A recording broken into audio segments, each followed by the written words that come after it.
Welcome to Real Estate Investing for Women. On this show, you will learn how to create wealth through real estate the blissful way. That means with very little stress and very little time. We talk about strategies, mindset, heart set, money smarts, resources, and so much more to ensure you're able to create the success you most deeply desire. Now, here's your host, Moneeka Sawyer.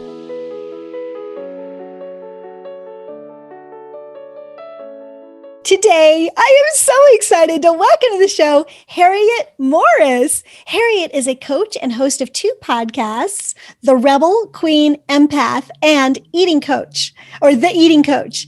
An almost total failure as an employee and a miserable binge eater until the age of 40, it was at this age that she discovered her secret superpower. This is the ability to turn failure and self-sabotage on their heads through curiosity and experimentation. She has used her superpower to reclaim her life from compulsive eating, double her income in a year, and get over, 200,000 podcast downloads. That's impressive, ladies, because if you know anything about podcasting, 20,000 in 5 years is actually fairly standard. So 200,000 downloads is amazing, and appear on shows like Entrepreneurs on Fire, which I have been on also. Her mission is to help women in midlife step into the role of queen, which means owning their power, dismantling their fear of success, and embracing their own imperfections. So ladies, you can tell why I wanted Harriet on the show. Hello, Harriet. Welcome to the show. Hello, Monica. Can I call you Monica or is it Moneeka? I don't know. Either one will work, actually. That's perfect. Okay, I have many British friends, and they all pronounce it the way that you just said, which I can't say. So it's awesome. So, Harriet, tell us a little bit about your story, like the 2-minute high-level version. Okay, the 2-minute. So, my first career in teaching, I was no good. It was pretty bad, and it was a real adventure in failure. So many people come on podcasts and they go, I was a corporate bigwig and then I changed everything. So no, I was complete failure. and then I had kids and I decided I didn't want to do teaching anymore. So I did a variety of online adventures. And then when I turned 40, everything changed for me. And I realized that the compulsive eating that I'd had for years and years, I realized that I wasn't going to live forever, and I wanted to be free of it. So I basically released myself from compulsion by experiments. And there's this one time I remember, and it was from giving up sugar.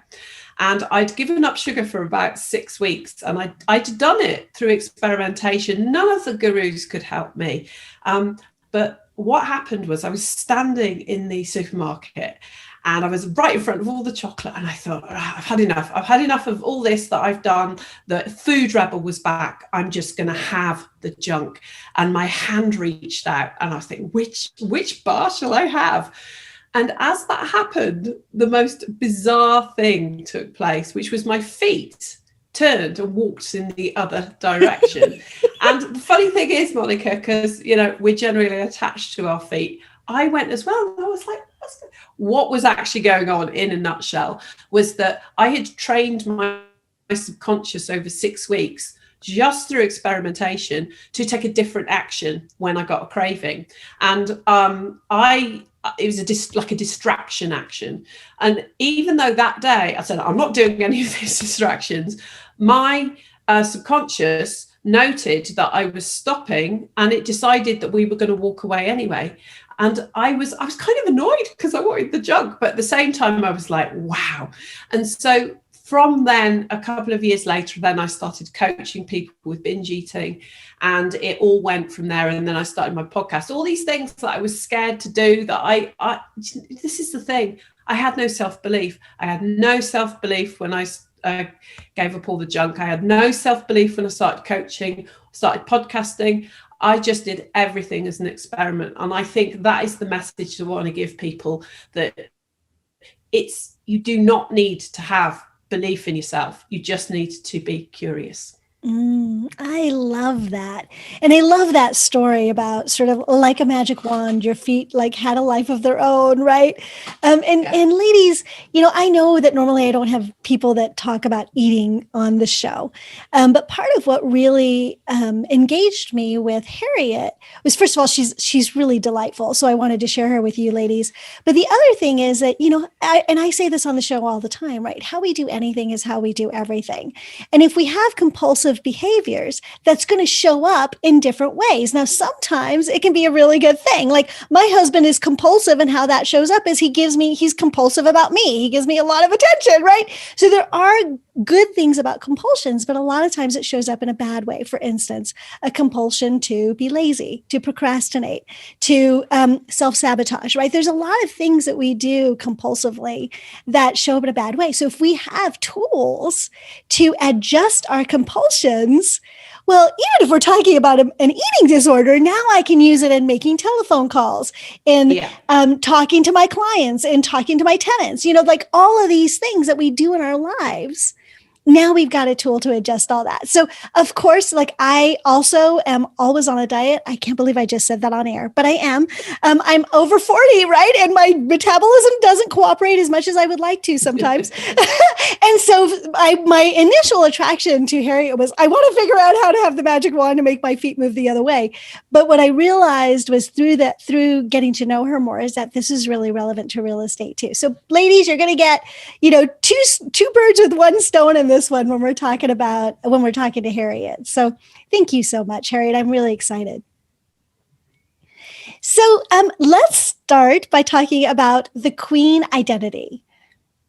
Okay, so this is a really interesting thing that's not talked about very much. When I was doing my eating psychology training, we were told about this, and you can imagine that the majority of people doing an eating psychology coaching certificate are women, and a lot of women in their 40s. And we all just sort of fell off our chairs with, that's me. So what this is, it's originated by Carl Jung, and he talks about archetypes. Now, does that mean anything to you, Moneeka? It does. An archetype? It does. Yes. So if somebody hasn't heard of it, or they're scratching their heads a bit, this is a big subject, but for the purposes of our discussion today, you can think of an archetype as a role you play. So in any one day, you can play a number of roles and slot into those archetypes. You can be the mother, the jester, the trickster. It's really quite interesting. But what Jung said was that there are some archetypes which are age appropriate. And so he says that for men and women, they are different. So for a woman's between the ages of 0 and about 30, she's in the princess archetype. So when I've said this to clients, some of them say, I don't like that word, because they think it's Disney. Mm-hmm. So I want you to just, if you don't like the word princess, you could just choose a different word. But this is what he used.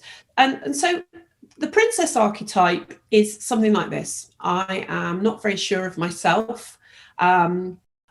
Do people accept me? And I need affirmation from the outside. It doesn't necessarily mean weakness. So, for example, if you took somebody like Katniss from the Hunger Games, she's obviously in that princess age. And there's lots of very, brave things about her. She's not a shrinking violet, but she's got lots of self-doubt, and she doesn't know if she can trust people, and it takes her a while to inhabit this role of the revolutionary leader.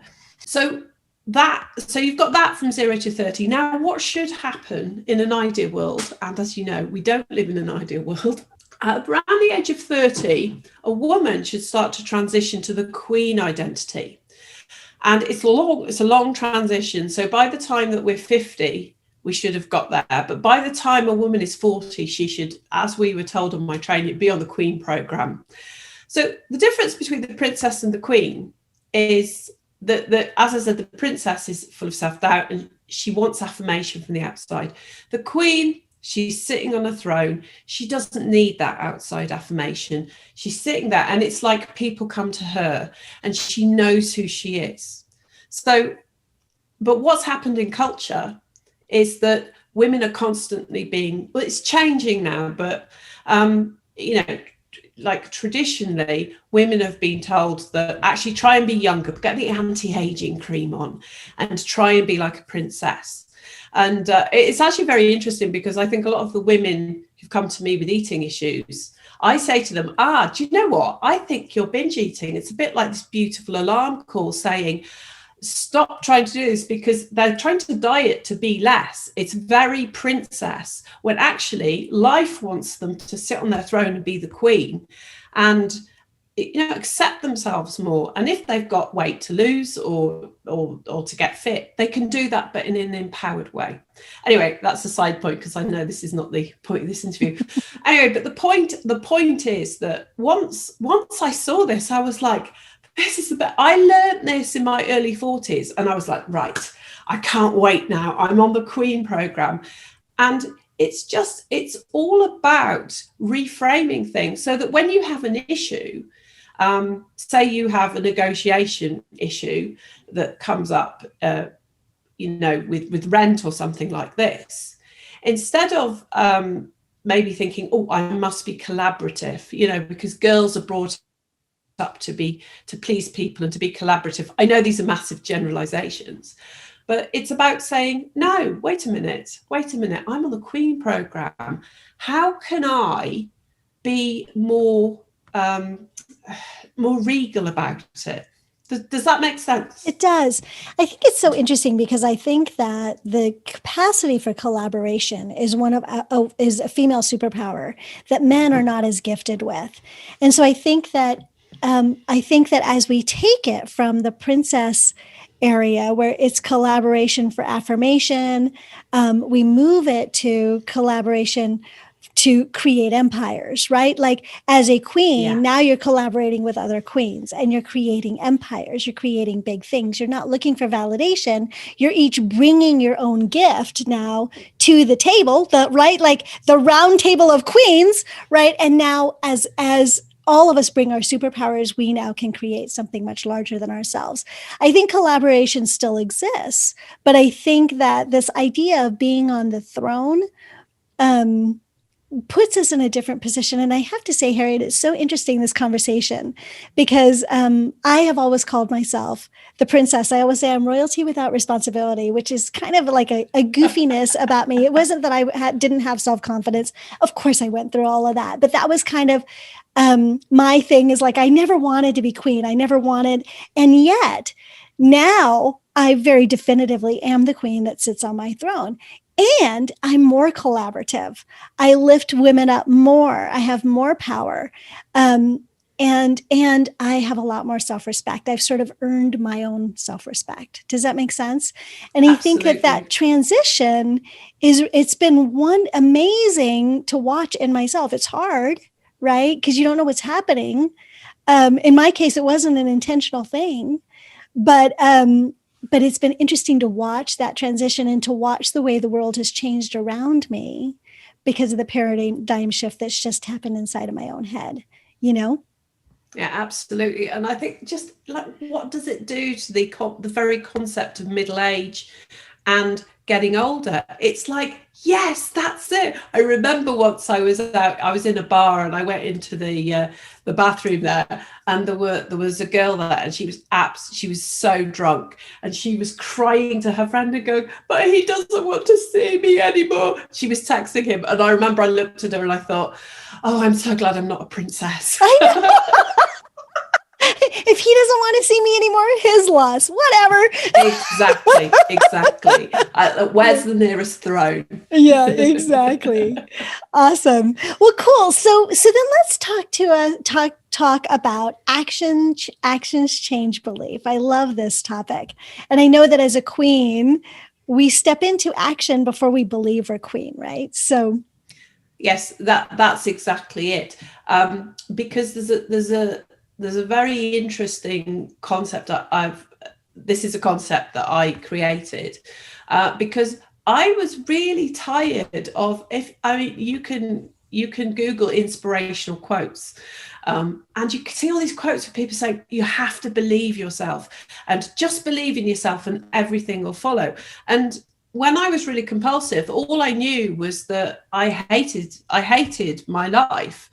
And I'm just thinking of somebody, if they're just starting out with investing, and they may have a certain amount of money, but they may have other people tell them, well, no, I don't know, you tell me, does this happen? Yeah. Where somebody might say, no, actually, you need 3 times the amount to get going. Don't bother.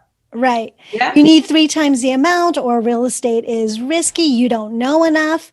Or, what makes nobody else in the family has done real estate? Like, why do you think this is going to work for you? There's all sorts of stuff like that.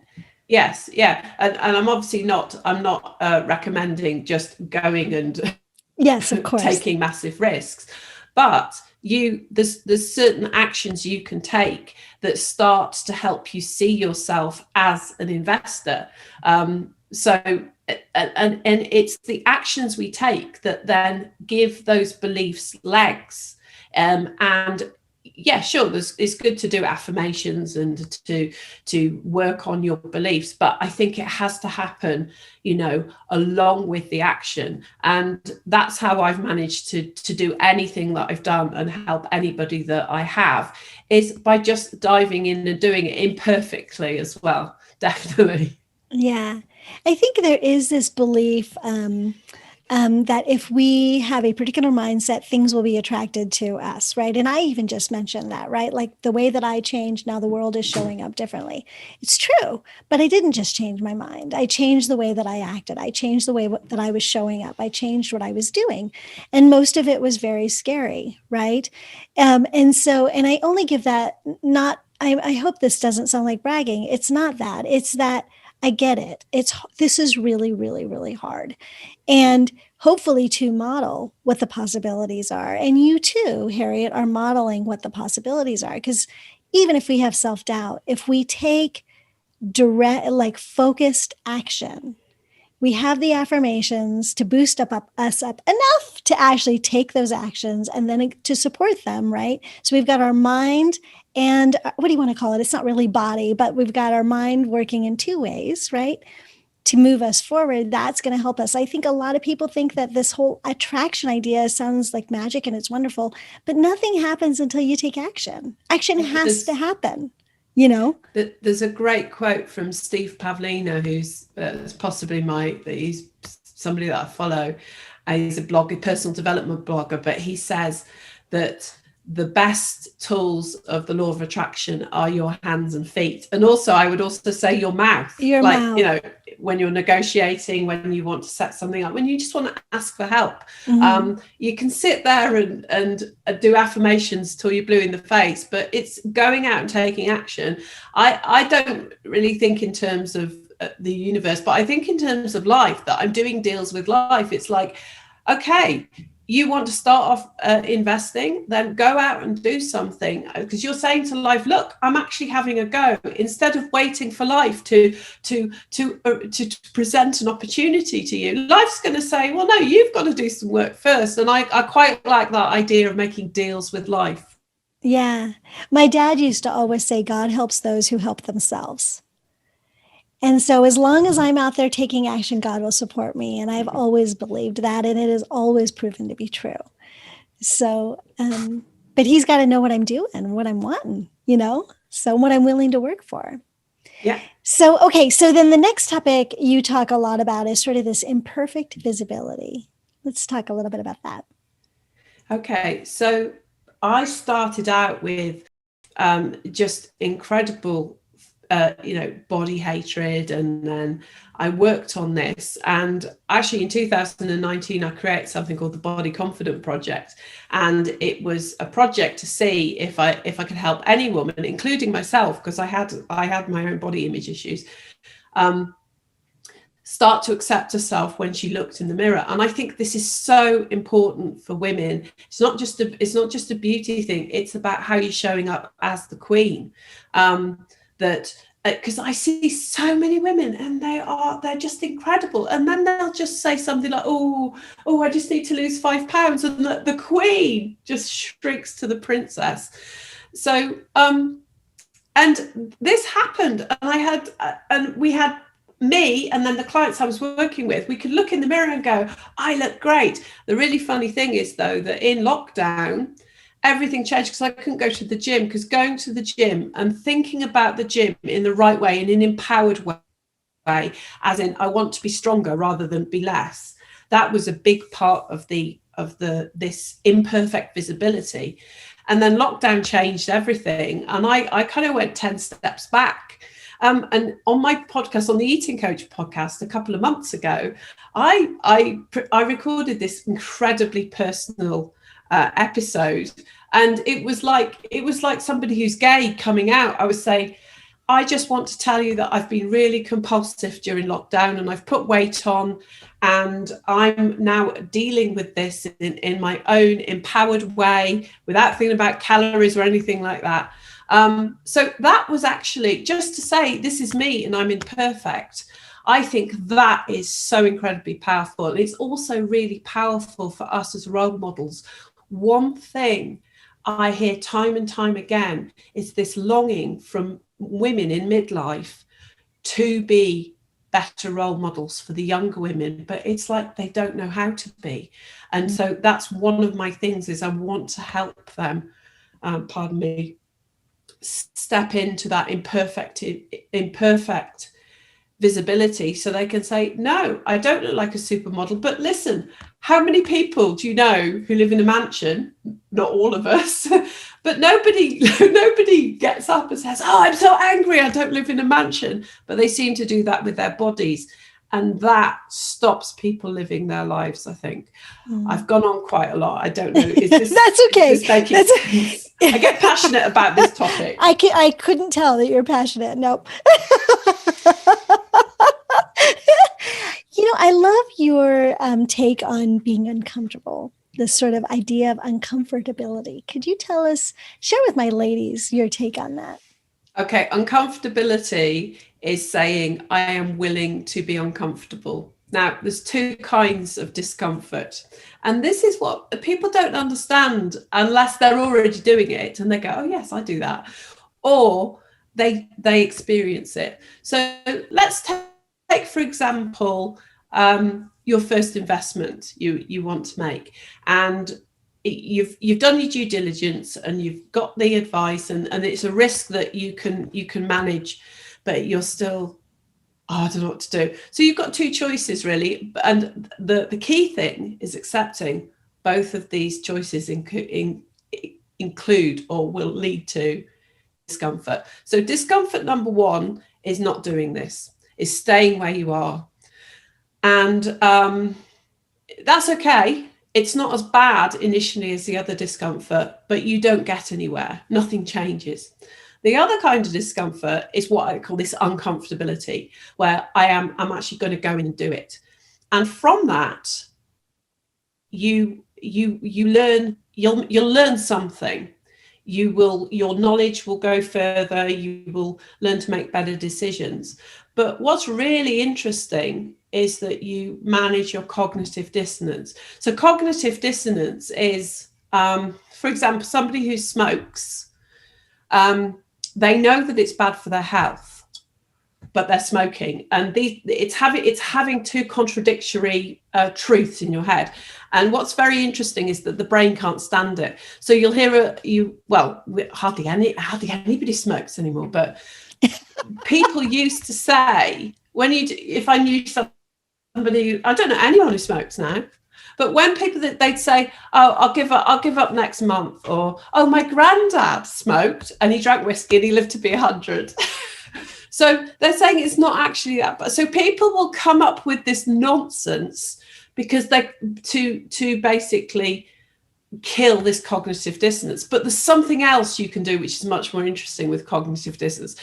You can use it to move over to the new identity, because if with the first investment, for example, it's like, I want to be an investor, but this is really scary.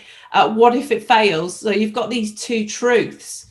So what you do then is that and I think what you would advise people to do is you say, okay, do the thing which makes you feel uncomfortable, and then align with the new identity and accept that cognitive dissonance is really uncomfortable, but it's got a shelf life. That's the thing. It's like me in the supermarket with my feet going the other way. I'd reached this point where the discomfort of change, that's where the shelf life was. That's where it started to get much easier, because when my feet turned and went the other direction, I thought, I can do this now. I'm never going back. This is magic. So your discomfort can take you back, and then you don't feel very good, or it can take you forward, and that's where your life can change. Yeah. And I love how you talk about it having a shelf life, right? Because you're only going to feel uncomfortable in that position for a very short period of time. Eventually, your alignment will catch up, and suddenly this is the new normal, right? Yeah. And you see this like when people get a brand new car, you've always driven $20,000 cars, and now you got a $50,000 car, and you're like, oh my God, this is amazing. But you drive that car for 2 weeks, and suddenly you deserved a $50,000 car, right? Now, this is your new normal, right? You're not super elated about it because it's now the new normal. We've grown into that new person with that new identity. And this can happen in anything, right? Whatever you're doing in your business, we grow into that person that we are being. So I love that. I like your term adversity proofing yourself. Could you expand on that? Okay, well, it's very tied up with everything I've been talking about. It really comes down to one question. And I want to go back to talking about the Queen, because the Queen, it's not like everything's great, because the Queen, this is Carl Jung. He was quite clever about the human mind. It helps you deal with adversity. And it's the idea, instead of being a victim, oh, why is this happening to me? Why is the deal fallen through? Why is the market changed? You just say, okay, how am I going to manage this? And the key question, which I love, and it's got me through some quite difficult times, is I really hate this situation. I can choose to be a victim, but instead I'm going to ask, what would the Queen do? And I remember once when I was, if you allow me to tell you, it's a very quick story. When I was learning about all this about the Queen, and I was also doing a lot of audios, relaxation audios, sort of self-hypnosis. And one day I woke up and this image came to me of this was when I was going through my divorce, myself as a shipwrecked queen. And I was on the island, and I'd been on a boat, and it had all gone apart. And I just had my queen, what does she wear? The queenly robes, I don't know. And they were all tattered. And I remember thinking, yes, I'm shipwrecked, but I'm still the Queen. And so nobody could take that title away from me in this visualization I was doing. And it's like if you think about all the resources that we've got, we can feel sorry for ourselves, but just anybody listening to this, you have an internet connection. You are educated enough to listen to this podcast. You have so many more resources than you might think. That's your Queen power. I love that. What would the Queen do? I'm going to start asking myself that. That sounds great. I love that. Yeah, if you think about, I watched the film Elizabeth the other day, she had some horrible decisions to make, but she had to be the Queen. Yeah, it's really amazing. I love this. And ladies, in Extra, we're going to be talking about how the Queen negotiates. So to negotiate like a queen, which I'm really, really excited. And Harriet brought it up a little bit at during this part of the show, but it's really about the way that you set boundaries, right? The way that you speak, the way that you view yourself in any given situation. So we're going to do a little bit of a deep dive on that. And I can't wait. I can't wait to hear a little bit more about the Queen power. So we'll be doing that in Extra. But before we move into our 3 rapid fire questions, Harriet, could you tell everybody how they can reach you? Yes, indeed. So my email address is info@theshiftinside.com. And what I've got is a gift. It's called the Queen Audit. Is that okay if I talk about it now? Oh, I would love that. Yes, absolutely. And I'll give the URL. So the Queen Audit is 7 questions you can ask yourself to help you pivot and move into that Queen stage of life, and just give you clarity on some really key things, like, for example, dismantling imposter syndrome. So I'd be excited to bring that to you, because I don't see anybody talking about this topic, and it has been transformative for my clients and myself. Yay, I love that. And ladies, so the URL for that free gift, which is the Queen Audit, 7 powerful questions to help any woman shift into queen identity, is at blissfulinvestor.com/Harriet. And Harriet is spelled HARRIET. So that's blissfulinvestor.com/Harriet. And ladies, as you've been listening to me, I know that the ladies that are listening, age ranges from, I've talked to a listener that was 15 all the way up to 80, right? So we've got a huge range. And the queen identity does not belong only to women over 30 or 40 or 50.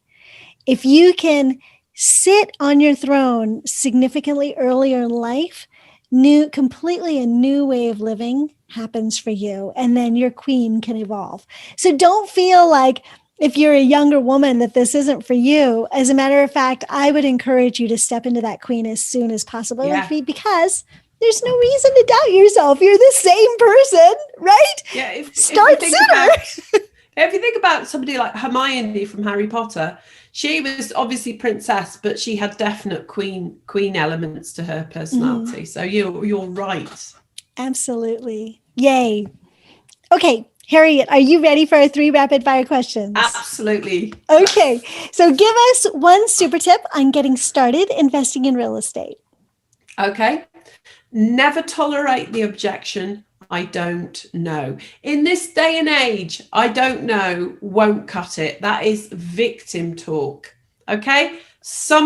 If more than 2 people can do what you don't know how to do, you can find out. This is the internet. So I don't know it's not going to cut it. I love that. And then tell us what 1 strategy on being successful investing in real estate. I would say belonging. Okay.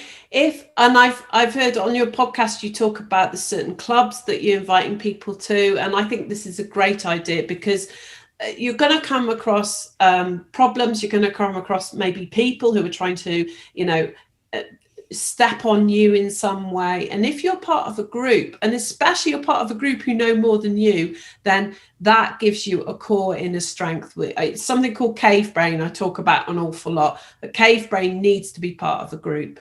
So, and if you're beginning, you need to leverage other people's greater experience. Yeah. And even if you're not beginning, I mean, I still do, right? I've been doing this for 30 years. Yeah. Having that community is a huge part of my success too. So, and it will always be. This is kind of the way that we work and how we expand. Yeah. Awesome. And then what is 1 daily practice that you would say contributes to your personal success?